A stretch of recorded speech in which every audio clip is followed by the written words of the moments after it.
တူယူတင်ပြီးတော့အသက်ငယ်နဲ့တန်းကျွေတတိဖြစ်လာသူတယောက်အကြောင်းအားလုံးပဲမိကြလားပါကျွန်တော်တို့ရဲ့ဗာမီရီကတ်စင်မီနစ် channel ကနေပြီးတော့ပြန်လည်ကြိုဆိုလိုက်ပါတယ်ဘေးတကြီးဒီစကားလေးဟာလူငယ်လေးတယောက်အိမ်မက်နောက်ကိုလိုက်ပြီးတော့ရှုံးနေကြရတဲ့အရှုံးတွေကိုဘလို့အမျက်ထုတ်ပြီးတော့တန်းကျွေတတိဖြစ်လာခဲ့တာလဲဆိုတဲ့ဖြစ်ရမှန်ဇလန်းလေးကိုရီကတ်ပြုလုပ်ပြီးတော့မှာဖြစ်ပါတယ်ဇလန်းရဲ့အစမှာတော့လူငယ်တယောက်ဟာဘန်းတစ်ခုအတွင်းကိုဝင်လာခဲ့ပြီးတော့ကောင်တာမှာအလုပ်ရှုံနေတဲ့လူကိုဒီနှစ်2004ခုနှစ်အတွက်ဘတ်10တန်းချင်းငွေထုတ်ရှင်တယ်လို့ပြောနေပါတယ်ကောင်တာကလူကတော့သူ့ကိုအရေးမလို့ပဲသူကလည်းအဲ့ဒီသူကိုစိုက်ကြည့်နေပါတယ်ကောင်တာကဗန်ဝင်တန်းကလည်းသူ့အထင်ကြီးလောက်ဆရာလုပ်ငန်းတစ်ခုအကြောင်းကိုပြောပြလို့ပြောလိုက်ပါတယ်လူငယ်လေးကလည်းစာရွက်ပေါ်မှာသူ့လိပ်စာနဲ့ဖုန်းနံပါတ်ကိုရေးပြလိုက်ပြီးတော့အပြင်ပန်းထင်မြင်ယူဆချက်တွေကိုခဏထားပြီးသူပြောပြမယ်ဇလန်းကိုနားထောင်ပေးဖို့တောင်းဆိုနေပါတယ်သူနာမည်ကတော့ Top ဖြစ်ပြီးတော့အကြောင်းမှာကွန်ပျူတာသင်ချိန်မှာတခြားသူတွေလိုစာမလုပ်ပဲဂိမ်းခိုးဆော့နေတဲ့ Top နဲ့တငယ်ချင်းတို့ဟာဂိမ်းထဲက item ကိုရောင်းဖို့အတွက်တိုင်ပင်နေကြတာဖြစ်ပါတယ်ဂိမ်းထဲကသူကလည်းအဲ့ဒီ item ကိုအရေးပေါ်လိုအပ်နေတာကြောင့်တန်း30နဲ့ဝယ်မယ်လို့ပြောလိုက်ပါတယ်။ Top ကလည်းသူ့စီမှာအဲ့ဒီလို item တွေအပိုတွေရှိသေးတာကြောင့်တန်း90ရရင်ရောင်းမယ်လို့ပြောလိုက်ပါတယ်။တစ်ဖက်လူကလည်းချက်ချင်းဆိုသလိုပဲဘဏ်အကောင့်တောင်းပြီးတော့ငွေလွှဲမယ်လို့ဆိုလာပါတယ်။လွှဲမယ်ငွေဟာ SGD 900ဖြစ်ပြီးတော့ Top ကလည်း SGD ကိုမသိလို့ဘဏ်ဝန်ထမ်းကစင်ကာပူဒေါ်လာဖြစ်ကြောင်းပြောပြလိုက်ပါတယ်။နောက်ပြီးတော့ဘယ်သူမှမသိတဲ့သူတွေကိုဘဏ်အကောင့်ပေးတာဟာမယူရဲဆန်တာမဟုတ်ဘူးလားလို့မေးလိုက်ပါတယ်။ Top ဟာအဲ့ဒီနေ့ကသူ့ဦးလေးစီကနေပြီးတော့ဘဏ်အကောင့်ယူလာပြီးဘဏ်ငွေတန်း90ကိုထုတ်ယူနိုင်ခဲ့ပါတယ်။တော့ဟာသူ့ရဲ့ဘဏ်အကောင့်ထဲမှာတခြားသော item ရောင်းရတဲ့ငွေတွေနဲ့တဖြည်းဖြည်းများလာခဲ့ပါတယ်။ဒီလိုနဲ့ရန်အနေငယ်ကြတော့ကားရှိုးရုံးကိုတော့ကသူ့အကြိုက်ကားကိုငွေကြီးချေပြီးတော့ဝယ်ယူခဲ့ပါတယ်။ဝန်ထမ်းကចောင်းသားဖြစ်ပြီးတော့အဲ့ဒီလောက်ငွေတွေအများကြီးရှိနေတာဘာအလုပ်လုပ်လဲလို့မေးလိုက်တော့တော့ဟာသူ့မှာလက်နဲ့ရောင်းတဲ့အလုပ်ရှိတယ်လို့ပြောလိုက်ပါတယ်။ဒီလိုနဲ့ကားကြီးစီးပြီးတော့ចောင်းကိုရောက်လာခဲ့ကចောင်းကြီးရက်တဲ့ကားပါကင်မှာပါကင်ထိုးမိလို့ရုံးခန်းကိုခေါ်ခံလိုက်ရပါတယ်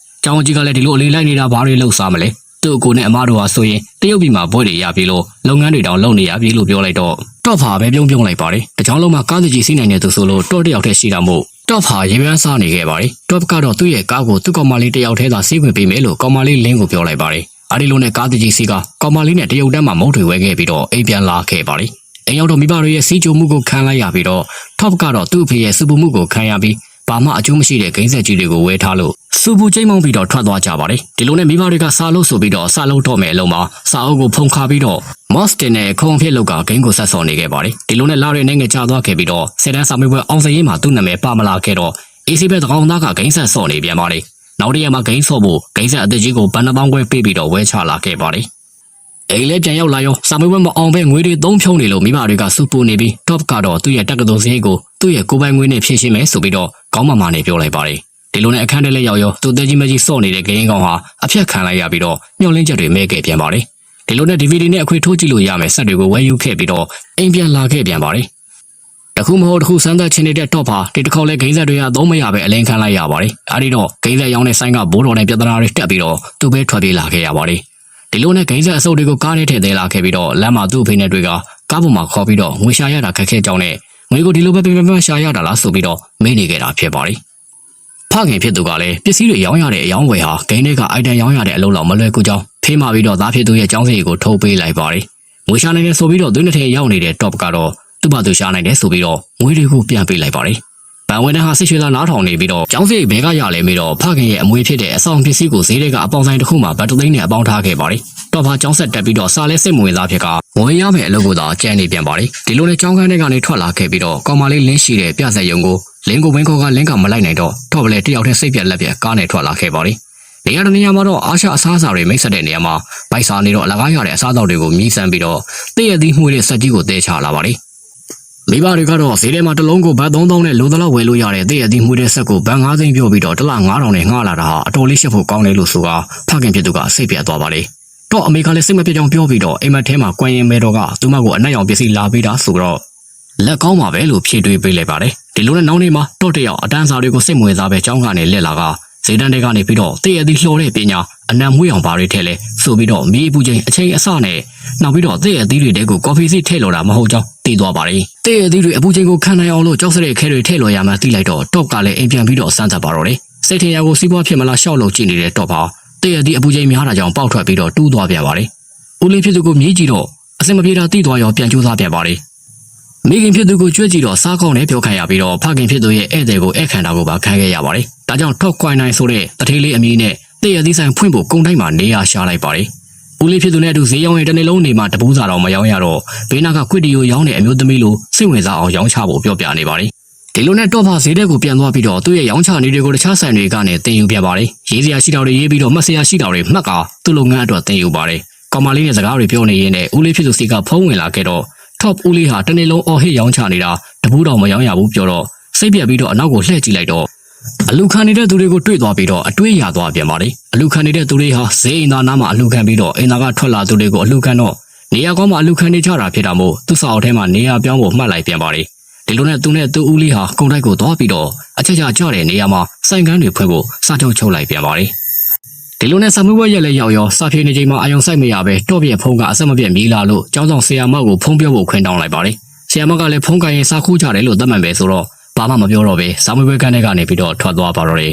ဦးလေးဖြစ်သူကဈေးရောင်းကောင်းနေပြီမို့အသေးအသေးတွေသွားပို့ရမယ်လို့ပြောတော့သွားပို့ခဲ့ရင်းနဲ့တဖြည်းဖြည်းရောင်းကောင်းလာခဲ့ပါတော့တယ်ဒီလိုနဲ့စာမှုဘွဲဝင်မဖြေပဲသေးအသေးဆိုင်ခွဲတွေအတွက်လုံးပန်းနေတဲ့ top ကိုကောင်မလေးလင်းကကြောင်းပြန်တက်ဖို့ပြောနေပြန်ပါတယ်ဒီလိုနဲ့တနေ့မှာ top ရဲ့သေးအသေးဆိုင်ကမိကိုတွေဟာညနေချက်မှာဆွဲသွားလို့ညာရင်းချင်းပဲပြင်ဆင်ပေးရပါသေးတယ်တော့ပါအိမ်ပြန်မှာသူ့အဖေနဲ့အမေတို့ရဲ့အကျွေးတွေဟာများတဲ့ထက်များနေတာကြောင့်သူ့အမတို့ရှိတဲ့တရုတ်ပြည်ကိုသွားရတော့မှမို့ passport လုပ်နေပါတယ် passport ဓာတ်ပုံရိုက်မဲ့အချိန်မှာသူ့မိဘတွေကိုသူဒီပန်တက်ကတူပြီးအောင်တက်မယ်အမေတို့ပဲသွားလို့ဆိုကတော့တယောက်ဦးလေးနဲ့နေခဲ့ပါတယ်လုံချင်တာတွေကိုလုံနေတဲ့ top ကတော့သူ့ရဲ့တည့်ရည်ဆိုင်ခွဲတွေအားလုံးကိုကုန်တိုက်ကရောင်းချခွဲပိတ်သိမ်းခံလိုက်ရပြန်ပါတယ်အလောက်ကတခုမှအဆင်မပြေခဲ့တဲ့တော့တယောက်တော့ကုန်တိုက်ကအပြန်ကောင်မလေးလေးနဲ့တွေ့ပြီးတော့သူ့ကောင်မလေးကအဆက်အသွယ်ဖျက်ရမလားဆိုက top ကိုပြဿနာရှာနေပါတယ်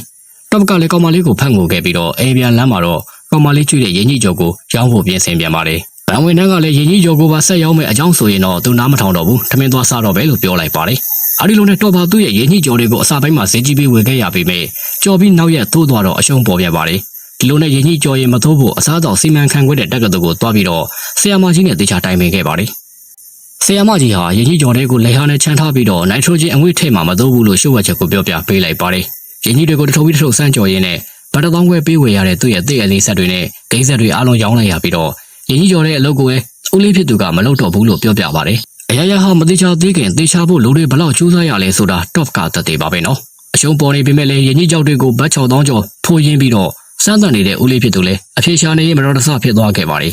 ်ဦးလေးဖြစ်သူကိုစေးရုံတင်ခဲ့ပြီးတော့သူကိုယ်တိုင်ရင်းကြီးကျော်ဖို့ဖြစ်လာခဲ့ကဘတ်6000စာလုံးပြုတ်ပြုံတော်မဲ့တထုပ်အလိုမှာပဲနောက်ဆုံးတစ်ခုကအောင်မြင်သွားခဲ့လိုက်ပါတယ်ပျော်ပြီးတော့ဦးလေးဖြစ်သူကိုစေးရုံမှာကျွေးလိုက်တော့သူစားခဲ့မှုတဲ့အရာအတိုင်းဖြစ်ကရင်းကြီးကျော်နီးကိုတီးခဲ့ရလိုက်ပါတယ်ဒီလိုနဲ့အတော်တန်ရင်းကြီးကျော်လေးတွေရောင်းရလာခဲ့ပြီးတော့တရုတ်ပြည်ကသူ့အမေစီကိုဖုံးဆက်ကအကျွေးတွေကိုသူဆက်ပေးမယ်လို့ပေးလိုက်တော့ဗတ်တန်း40ဆိုတော့ဆွန့်အားသွားခဲ့ပါတယ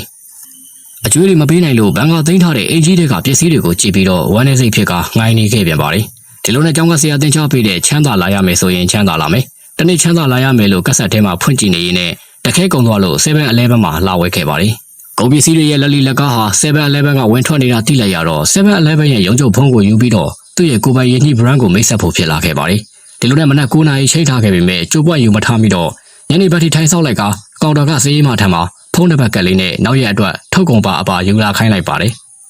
အဲ့ဒီလိုနဲ့နောက်ရက်မှာတော့တော့ပါမိုးအိတ်ပါကင်ဒီဇိုင်းကိုတေချာလေးထုတ်ပိုးလာခဲ့ပြီးတော့ဘုံအဖွဲ့နဲ့တွေ့ဆုံရမှာကိုစောင့်နေခဲ့ပါတယ်တော့ဟာနာရီတွေအတော်ကြာတဲ့ထိစောင့်နေခဲ့ပေမဲ့စေးရီမရဲ့ပြောဆိုမှုကြောင့်ဘုံအဖွဲ့ကမတွေ့ချင်ကြောင်းသိလိုက်ရပြီးတော့သူ့ရဲ့ထုတ်ကုန်ရင်းကြီးတုပ်တွေကိုတက်လီကဝန်ထမ်းစီပေးခဲ့လိုက်ပါတယ်ဒီလိုနဲ့ကားမတိုင်မှာသူ့ရဲ့နောက်ဆုံးမျှော်လင့်ချက်လေးကုန်းဆုံးသွားပြီမဲ့လေတစ်ဖက်ကဘုံအဖွဲ့အမျိုးသမီးက top နဲ့တွေ့ဆုံဖို့လုပ်ခိုင်းပါတယ် top ကလည်းထွက်လာခဲ့ပြီးမို့ရုံးစင်ချိန်လေးဖြစ်တာမို့ရုံးပဲဆင်းလိုက်ကြပါတယ်တက်လီကားတွေကိုဝန်ထမ်းတစ်ယောက်ကရောက်လာခဲ့ပြီးတော့ရင်းကြီးတုပ်တွေမြင်သွားတော့ယူဆကြည့်ကတရုံလုံးကြိုက်သွားခဲ့တော့ဘုံအဖွဲ့အမျိုးသမီးကလည်း top ကိုတွေ့ဖို့အတင်းဆက်သွယ်ခိုင်းလိုက်ပါတယ်ဒီလိုနဲ့ top နဲ့ဘုံအဖွဲ့ဝင် Miss Blue တို့တွေ့ဆုံပြီးတော့ 7-Eleven ဆိုင်ခွဲ3000ကျော်အတွက်ရင်းကြီးအထုပ်ရေ9200ပြင်ဆင်ထားဖို့ပြောပြီးတော့တင်သွင်းမှုမလုပ်ခင်မှာသူ့ရဲ့ရင်းကြီးတုပ်ထုတ်လုပ်တဲ့စက်ရုံကိုစစ်ဆေးမှုပြုလုပ်မယ်လို့ပြောလိုက်ပါတယ်အဲဒီချိန်မှာရေသွင်းမမီသေးတဲ့သူ့ရဲ့စက်ရုံလေးအတွက်ကားကိုလဲရတော့မယ်ဈေးနဲ့ရောင်းပြီးတော့သူ့အဖေရဲ့နောက်ဆုံးလက်ကျန်ကားကိုတောင်ကိုစက်ရုံအဖြစ်ပြောင်းလဲခဲ့လိုက်ပါတယ်ဘုံဖွဲ့တွေလာစစ်တော့မိချောင်းတွေလည်းအဆုတ်မဆွရသေးပေစင်းတွေကလည်းချိန်နေမဟုတ်တော့အရာအလုံးပြန်ဆင်းရပြန်ပါတယ် Miss Blue ကလည်းအသုံးပြုရမယ့်စက်ပြာကိုလည်းတည်တည်ချာချာပြောပြခဲ့ပြီးတော့ဆုံးဖြတ်ချက်ချဖို့ fact နဲ့မေးပို့ပေးမယ်လို့ပြောလိုက်ပါတယ်ဒီလိုနဲ့တော့ပါဖြစ်ချင်အဖြစ်အကောင်းဆုံးတွေးထားပြီးတော့သူထုတ်ပိုးရမယ့်အထုပ်ရေ9200ကိုပြင်ဆင်လိုက်ပါတယ်နောက်တရက်မှာတော့သူစီမျောလင်းချက်အလင်းရောင် fact မေးရောက်လာခဲ့ပြီးတော့နောက်ဆုံးစာကြောင်းဟာပြတ်နေတာမို့နေအောင်နဲ့ကြည့်ခဲ့ကအရာအလုံးအောင်မြင်မှုအလင်းရောင်နဲ့နောက်ဆုံးမှာမစုံမနေတဲ့ကြိုးစားမှုကြောင့် 7-Eleven မှာတင်သွင်းခွင့်ရခဲ့တာဖြစ်ပါတယ်ဒီလိုနဲ့အချင်းမူတူဖြစ်နေတဲ့တော့ပါဝယုံသုံးကပြေးသွားခဲ့ပြီးတော့ကားအစီးရေ9စီးနဲ့တင်သွင်းဖို့တနားရီနောက်ကျခဲ့ပြန်ပါတယ်ဒီလိုနဲ့အထုပ်ပိုးစစ်ဆေးတဲ့မန်နေဂျာကိုပြောပြီးတော့ခွင့်တောင်းကတင်သွင်းခွင့်ရလိုက်ပြန်ပါတယ်ဒီ ဒီဇလန်ဟာအသက်19နှစ်နဲ့ဂိမ်းဆော့မှတ်ပြီးတော့ကိုပိုင်ငွေရှာချင်နေတဲ့မဆုံးမနစ်စူးစမ်းခဲ့တဲ့ Top Coin တွေဆိုတဲ့တထေးလေးရင်ကြီးကျော်ဟာအခုဆိုရင်တော့အထုပ်ရည်တောင်းတဲ့တန်းနဲ့ရှိပြီးတော့ 7-Eleven ဆိုင်ခွဲတိုင်းမှာတင်သွင်းခွင့်ရောင်းချခံနေရပါပြီ။ဘန်ကနေလည်းငွေကြေးအများများစွာချီးယူပေးဆောင်ခဲ့ပြီးတော့မိဘတွေရဲ့အကျွေးတွေကိုလည်းဆက်နိုင်ခဲ့ကကိုရီးယားနိုင်ငံမှာလည်းရင်ကြီးကန်တစ်ခုဆောက်လုပ်နာခိုင်းပြီးတော့ကိုပိုင်စက်ရုံနဲ့ဘတ်တန်းရာချီချမ်းသာနေပြီဖြစ်ပါတယ်။ဒီလိုနဲ့ Top Coin တွေဆိုတဲ့လူဟာအသက်19နှစ်ကလေးကတန်းကျွယ်တထေးဖြစ်လာခဲ့ပေမဲ့အခုဆိုရင်တော့အသက်40ကျော်နဲ့ကြီးကြီးတဲ့ချမ်းသာတဲ့လုပ်ငန်းရှင်တစ်ယောက်ဖြစ်နေခဲ့ပါပြီ။ Top Coin နဲ့ရင်ကြီးကျော်လေးတွေကိုနိုင်ငံတကာမှာလည်းဝယ်စားလို့ရတယ်လို့ကျွန်တော်တို့မြန်မာနိုင်ငံရဲ့ခုခုနဲ့ JNJ